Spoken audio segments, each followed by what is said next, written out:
All right, well let's get some rental income. How about that? All right, well you can see my screen here.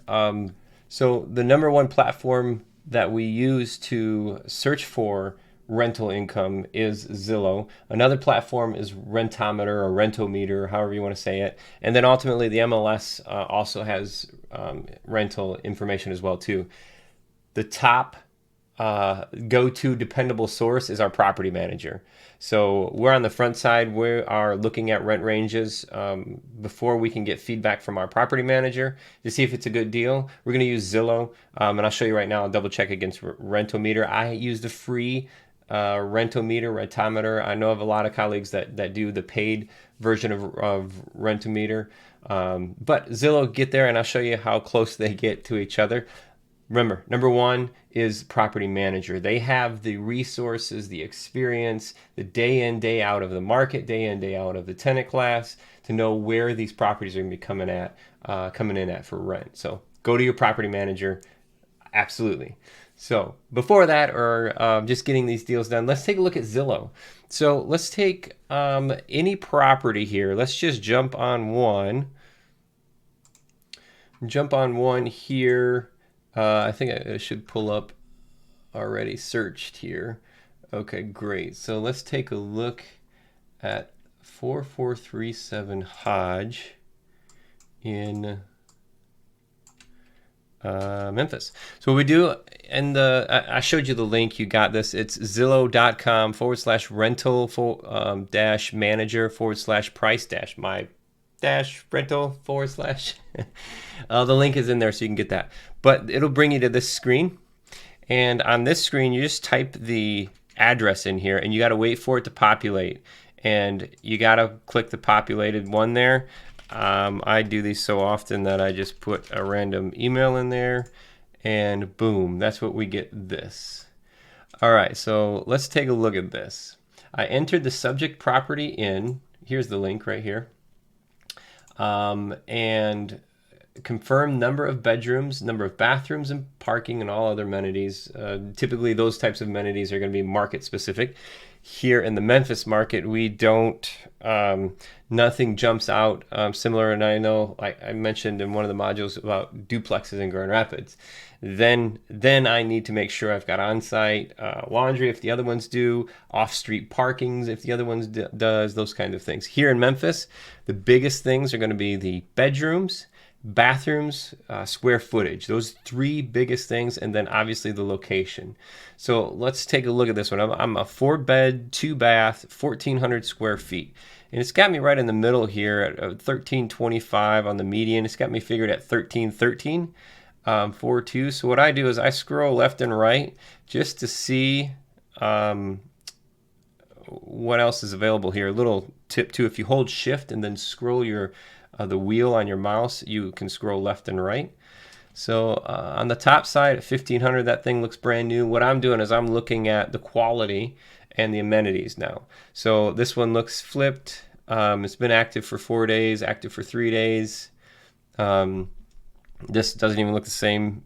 It looks like a higher grade. That's granite countertops, stainless steel appliances, but they're offset. So that tells me quality of construction right there. This one as is. All right, great. Look at this one. As is. It's been rented out. It's a 4-bedroom, 2-bath, similar to ours. Doesn't show the square feet, but it's at $13.95. So pretty safe to say if we fix our property up, and I know my finish, that I'm going to hit this. Here's another one for $13.95, a 4.2. A little bigger on the square footage, it looks like. Oops. So $13.95. Looks like it's good. So in these areas, now as I pop these open, this one is just across the main street. What I try to do is find same areas. So if I hold control, I can zoom in. So what I want to do is stay inside of these major areas, inside of the same neighborhoods. So what I really like to do is find them right around in here. These ones are much smaller. There's a 1,300. Boom, that one right there is a great comp. All right, so $13.95 puts me inside the space. If I went with the Zillow thing, it'd be $13.13. So I'd say $13.50 is a good one. And I see from our property manager, we actually got $1,250 to $1,350 as a 3-bedroom. Very interesting. $1,250 to $1,350 as a 3-bedroom, and we've got this showing as 4-bedroom. So that's interesting. So that, to me, if I take my $1,250 to $1,350 for a 3-bedroom, I know I can get that for my 4-bedroom. All right, so we confirm the same location, same neighborhood. We can also even check the same schools as the subject properties. Like this one was really close. If I click on it, let's see, I could open, I want to open this in a new link. Oh, it's not. Sometimes when they're like these are listed, I can click and it'll go. So let's look at this one. This one is just across that main street. I don't like that, but I can see what's available for $1,400. So $1,400 a month. This is a 4.2, 1,700 square foot. Not too much different than the subject property. Days listed and number of contacts. It's been listed for 23 days and 13 contacts. It's getting some action. Right now at 23 days, 13 contacts, this thing really should be rented out by now. So that may be right around the top of the price range there. If we wanted, I could check schools. I could check anything else to make sure, to be certain of this rental range. I know my property manager gives me this range that it's going to be right on. So I went with to say $1,250 to $1,350 here. The second thing I want to do here is the other platform we use is called Rentometer. So let's take a look where that one comes in at. So same way, when you come to this screen, we use the free version. I've been told the paid version is better. The free version, let's go through it. All right, so all we do is I put the address inside of here, and you wait for it to populate. Boom, there it is. Rent, I didn't put anything in there. We're at 4 bedrooms. I want to make sure I'm on the bedrooms.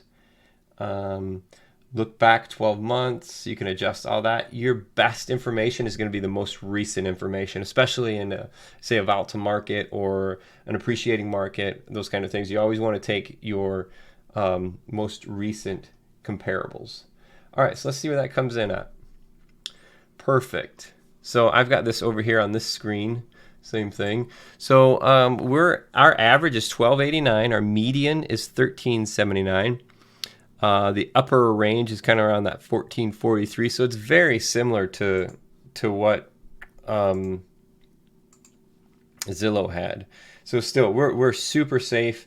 I think around that definitely $1,250 would be really safe. $1,350 would be really safe because we're 4-bedroom. So I would go with $1,350 on this. Review days listed, review available pictures for quality and condition. So that's what we're looking at on this one, is to see what kind of condition. They don't have any pictures in here. So is there any other one? Like this one is $1,500. It's a beautiful looking house. And how does that match to our current house? So I look at what our renovation would look like. Very similar to something like this. It's got a nicer shower though. Upgraded. Oh, it's not granite kitchen. Oh, it is. Yep. That's granite. Granite or quartz, one of the two. So nice finishes. A little more than what we would put inside the rental, but beautiful little place. $1,500. They're definitely on the top side of the market on this one. Wow. Look at this. 3 days, 54 contacts. Now that's a big difference. So they're probably going to get that for this place. So $1,500. So I would say if we went really, really nice on the fixtures, on the finishes, that you could do something like this, because that is awesome. That has got a lot of action. So $1,500 as a top range on that type of rental would definitely make sense. Let's see our actual. We haven't. I know that this particular property that we're looking up, we actually it's rented for $1,450. With a 2-year lease, $1,450 with a $50 increase per month on year 2. So at $1,450 this year, next year is going to be $1,500. So we hit this price range with this property. Very cool. Hopefully that's helpful. So number 1 resource is the property manager. Number 2, we use this before, so we don't Always have to have our numbers from our property manager. We use Zillow. A third resource would be the rentometer or rentometer. And then fourth, you could have MLS information as well too. Ultimately, you need to rely on your property manager to have that formal rent opinion before you leave your due diligence process. So inside of your inspection period, make sure that your property manager confirms with their opinion on rent range, and you take the lower end of your rent range to run your calculations.